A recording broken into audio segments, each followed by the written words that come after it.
और ये पक्का जो भगवान की प्राप्ति करना चाहते हैं वो संत की आराधना में जरूर होंगे, और जो संत आराधक होंगे निश्चित भगवत प्राप्त होंगे। जैसे भुना हुआ बीज कभी अंकुरित नहीं होता, ऐसे ही संत संग से जो आपके नए कर्म हैं ये सब भुन गए, अब ये तुम्हें अगला जन्म नहीं देंगे। देखो, और जो पूर्व संचित गोदाम है, ज्ञानाग्निना सर्व कर्माणि भस्मसात कुरुते तथा, उनके द्वारा प्रदत्त ज्ञान को अपने अंदर जागृत करो, ज्ञानाग्नि जलाओ, ये ज्ञान अग्नि ही वहां पहुंचेगी और तुम्हारे सारे कर्मों को भस्म कर देगी। या समर्पण वृत्ति करो तो भगवान आग लगा देंगे, दो ही है। ज्ञानाग्नि सर्व कर्माणि भस्मसात कुरुते तथा, अगर उसको संचित को कोई भस्म कर सकता है तो दिव्य ज्ञान और या भगवान। ज्ञान गुरु से प्राप्त होता है और समर्पण आश्रय भी गुरुदेव से प्राप्त होता है, दोनों संतों से प्राप्त होते हैं। दो प्रकार से भस्म हो सकता है संचित कर्म, या तो भगवान भस्म कर दे, अहम त्वाम स्वरूपापेभ्यो मोक्षयिष्यामि मा शुचा तेषाम् अहम समुद्धरता मृत्यु संसार सागरात, और या फिर गुरु से इतना ज्ञान प्रकट हो जाए, ज्ञानाग्नि सर्व कर्माणि भस्मसात कुरुते तथा, वो ज्ञानाग्नि के द्वारा संचित कर्म। ऐसा ज्ञान बहुत दुर्लभ है। यहां देखो, जितनी जानकारी है उतना तो जीवन में उतार नहीं पा रहे आप लोग। कितनी जानकारी है आपको, बहुत जानकारी है, और जब गलत आचरण करने का संयोग बनता है तब तुम्हारी जानकारी सब खो जाती है। इसे ज्ञान नहीं कहते। ज्ञान तो उसी समय के लिए है जब असद आचरणों में मन जा रहा हो, उस समय आप बचा लो अपने आप को।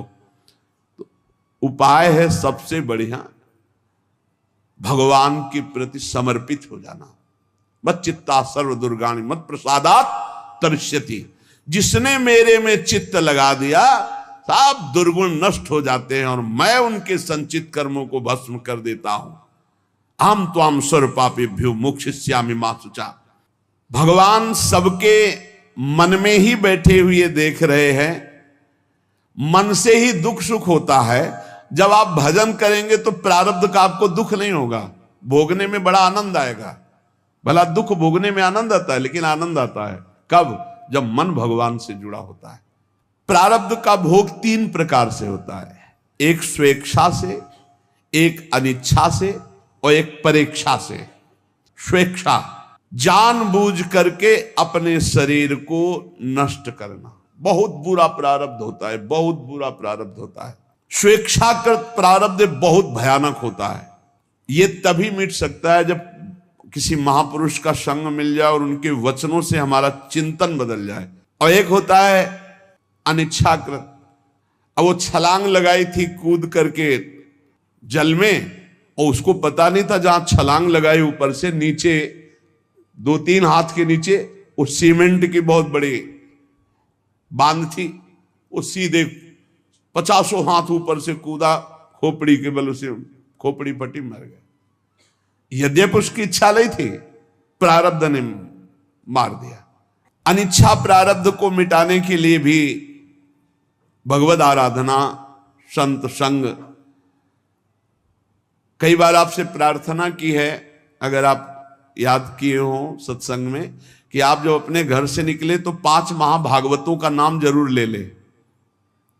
बिल्कुल आपका हर प्रारब्ध संयमित हो जाएगा। आप ध्यान रखना, हमारी हाथ जोड़ के प्रार्थना है कि इतना बड़ा विघ्न जिसे कोई विघ्नराज नहीं काट सकते, वो भक्तों का स्मरण काट सकता है। ये जो परेच्छा का प्रारब्ध है, ये आता है कि जैसे हमने पूर्व जन्म में किसी को अपमानित किया, गाली दी है, दुख दिया है, पाप कर्म, वो हमको आके बिना हमारे किसी उपद्रव के वो आके गाली देगा, वो हमारी निंदा करेगा, वो बेमतलब, हमारा उससे कोई मतलब नहीं, पर वो परीक्षा का प्रारब्ध है। इसे भोगना सीखे, इसे मिटाना ना चाहे। परीक्षा का प्रारब्ध, बेमतलब वो बैर कर लेगा, बेमतलब आपकी निंदा करेगा, बेमतलब अपराध, तो शांत भाव से सह जाओ, इसे सहना सीखो। दूसरे के द्वारा दिया हुआ जो हमको दंड है वो हमारा ही कर्म है, परीक्षा प्रारब्ध। वो पूर्व का कर्जा चुक रहा है। कभी किसी को कटु शब्द नहीं बोलना, कभी किसी से कोई मतलब नहीं है, लेकिन परीक्षा प्रारब्ध जब होगा तो निंदा होने लगेगी, वो मारने पर तुल जाएगा, वो आपको चोट पहुंचा सकता है और आपसे कोई मतलब नहीं उससे, पर वो परीक्षा प्रारब्ध, इसे भोग लेना चाहिए। स्वेच्छा प्रारब्ध मिटाओ सत्संग के द्वारा, संत कृपा के द्वारा। अनिच्छा प्रारब्ध मिटाओ खूब भजन साधन अनुष्ठान करके, और परीक्षा प्रारब्ध को भोग लो, जो शरीर पे जैसे भी विधान आवे, और इसी जन्म में भगवत प्राप्ति कर ले। और हमें तो लगता है कि ना स्वेच्छा, ना अनेक्षा, ना परीक्षा, भगवत इच्छा में स्थित हो जाए, जोई जोई प्यारो करे सोई मोई भावे, तो सब खत्म हो गया। सच्ची मानिए, फिर ये दिमाग में नहीं आएगा कि हम इसका मंगल करें, क्योंकि ये तो प्रभु को समर्पित हो गया है। अब क्या मंगल करना? अब कोई इसका मंगल कर रहा है तो प्रभु का विधान है, हम राजी हैं उसी में जिसमें प्रभु हमारे राजी हैं। एक सज्जन इन प्रारब्ध की बातों को सुन करके कहा कि दुख आवे तो आशीर्वाद माने, भगवान का मंगल विधान माने, स्वरूप माने। ये तो हमारी बात समझ में नहीं आई। दुख आवे तो भगवान का मंगल, अरे भगवान इतने आनंद स्वरूप है, दुख काहे को देंगे? हम मंगल विधान भगवान का माने। तो ये ध्यान में रखने लायक बात है कि भगवान कृपा करके बहुत बड़े पाप को छोटे से मिटाने में, अपने जब हम भक्ति में लगते ना, बहुत बड़े पाप को छोटी घटना में मिटाते, तो हम पर कृपा हुई ना। भगवान का मंगल विधान पर हम जानते नहीं हैं। दो मित्र थे, आगे चलकर एक शराब पीने लगा, वैश्यागमन करने लगा, और धनी मानी घर का था, और एक गरीब घर का था। वो गंगा स्नान करना, नाम जप करना, धर्म पूर्वक चलना, ऐसा। बहुत वर्षों के बाद दोनों की मिलान हो रही थी। देखा कि वो दोस्त, तो जब ऐसे देखा तो जो गंगा नहा के आ रहा था उसका पैर पड़ा खजूर के कांटे में, पूरा खजूर का कांटा, और वो राम राम कह के बैठ गया।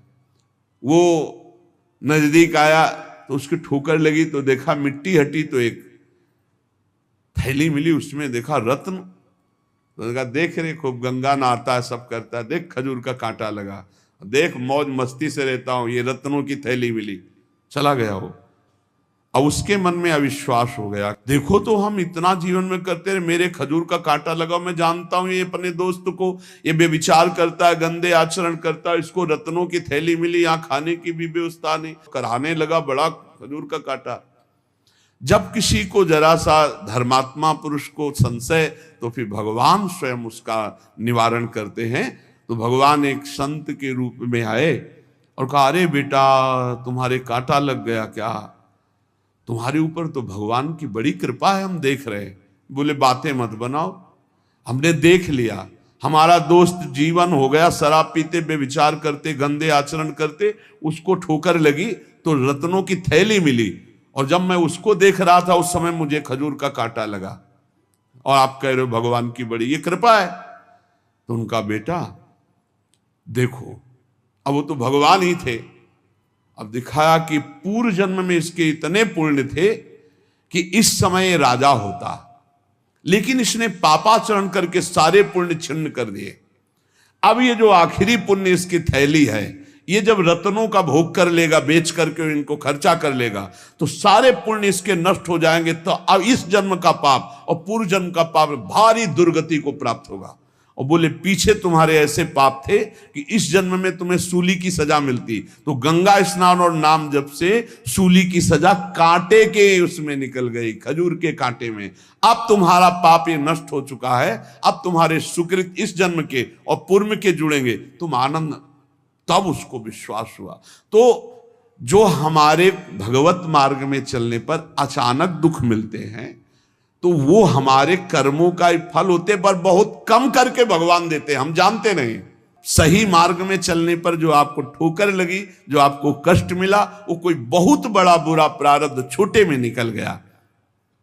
तो उपासक को इस बात का ध्यान रखना चाहिए कि प्रारब्धों के आने पर भगवान की भक्ति में कमी नहीं कर देना चाहिए।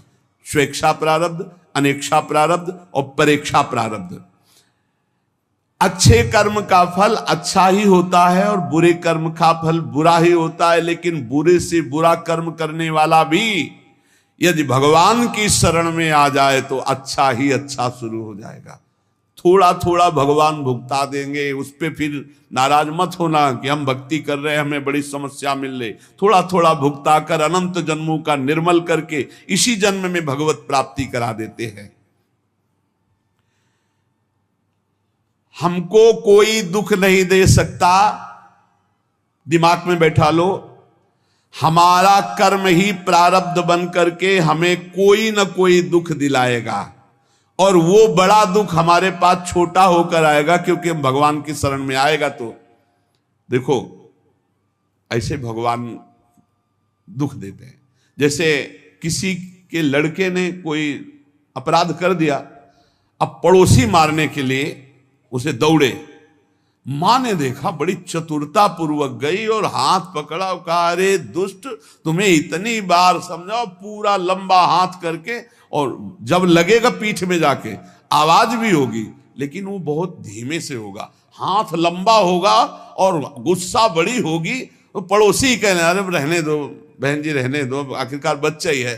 नहीं बच्चा क्या है, फिर ऐसे वो ऐसा भगवान पिटाई करते हैं। इसीलिए कह रहे कि हमको कोई दुख नहीं दे सकता, हमारा प्रारब्ध आएगा, पर प्रारब्ध बहुत बड़ा रूप लेके आएगा और भोगना बहुत कम पड़ेगा। ये भगवान की शरणागति से बहुत कम भोगना पड़ रहा है, बहुत कम। कैसे तुम्हें बताएं?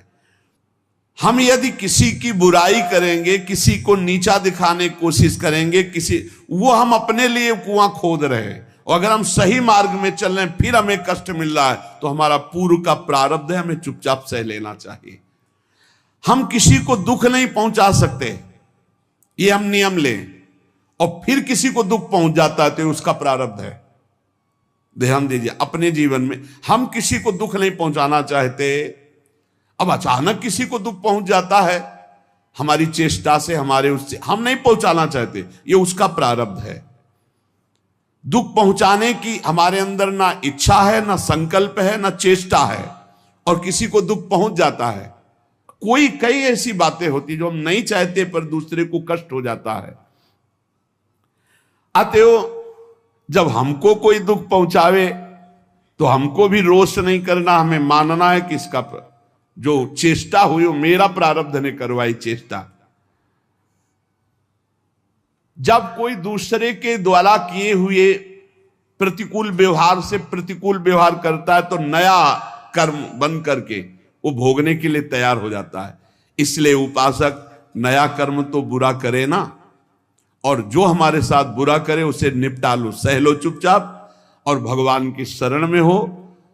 प्रारब्ध अवश्य भोगना पड़ता है, बहुत कम करके भोगना होगा। तो ये प्रश्न बंद कर दो करना कि भगवान की भक्ति में हमको दुख क्यों मिल रहा है। तुम्हारे ही कर्मों को बहुत कम करके भगवान भुगता रहे। निरंतर नाम जप करो, भगवान से पुकार करो। संत संग से मल विक्षेप आवरण का नाश हो जाता है। संत संग से भगवान पर जो अपनापन होता है तो भगवान अपनेपन से रीछ कर योग माया का आवरण हटा देते, तो चराचर जगत श्याम में भगवत स्वरूप में दिखाई देने लगता है। भक्त की सिद्धि यही है कि जित देखो तित श्याममयी।